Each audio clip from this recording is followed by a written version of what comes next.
ধন্যবাদ আপনাকে।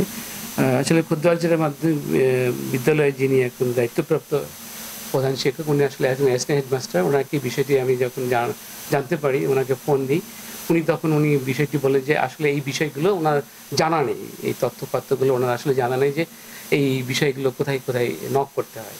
তো সেই পর্যায়ে ওনার সভাপতির সঙ্গে বা অন্যদের সঙ্গে আলাপ করার কথা বলি ওনাকে, এবং ওনাকে আমি বলেছি যে আপনি আমাদের তথ্যপাত্র দিয়ে কি কোন পর্যায়ে আপনি কিভাবে কাজটি করেছেন সেটি ওনার দেওয়ার কথা রয়েছে, এবং আমরা আশা করি পেয়ে যাওয়া গেলে একটা পূর্ণাঙ্গ তথ্য আপনাদেরকে আমরা দিতে পারবো আশা করি।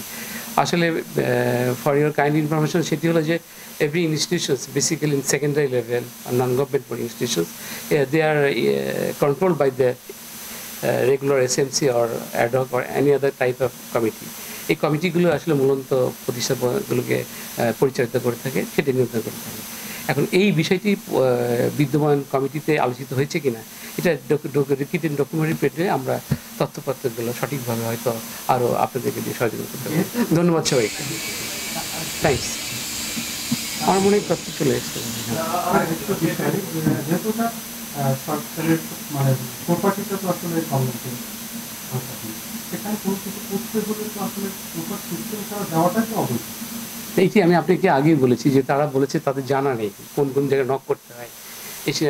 যে কোনো শিক্ষা প্রতিষ্ঠান বলেন, এটি নন গভর্নমেন্ট আর নন গভর্নমেন্ট প্রতিষ্ঠান, কোনো বিভাগীয় কোনো পদক্ষেপের কোনো সুযোগ আছে?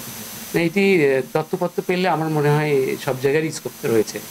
স্কোপ কনসার্নিং বডি যেগুলো আছে সেই সব বোর্ডগুলোতে তারা এগুলোকে কানেক্টিভিটি রয়েছে যে প্রতিষ্ঠানের সঙ্গে, সেখানে এই বিষয়গুলো দেখভাল এবং পরবর্তী মেজার্স নেওয়ার স্কোপ রয়েছে। Thank you very much. সেটা হচ্ছে আসলে ওই প্রধান শিক্ষক বলছে, মানে ভারপ্রাপ্ত প্রধান শিক্ষক বলছে আসলে এই সিস্টেমটা আমি জানি না, আসলে এই সিস্টেমটা কি, আমি ওই বিল্ডিংটা ভাঙতে হলে সিস্টেমটা কি ছিল, যে সিস্টেমটা উনি জানেন না।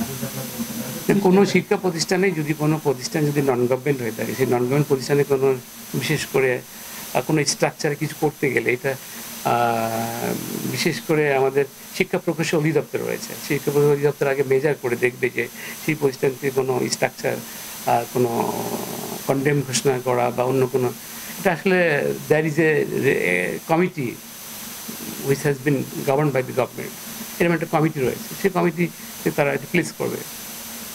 ওই কমিটিকে ওই কাজটা করার জন্য অনুমোদন কে দেবে, কোন দপ্তর, প্রকৌশলী না এই মাধ্যমিক শিক্ষা? ওইটার একটা পোর্টফোলিও রয়েছে, সেখানে যিনি সভাপতি and member secretary, they will do that.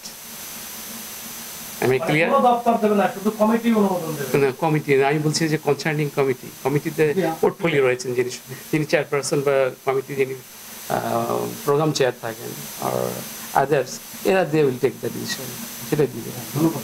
Thank you very much.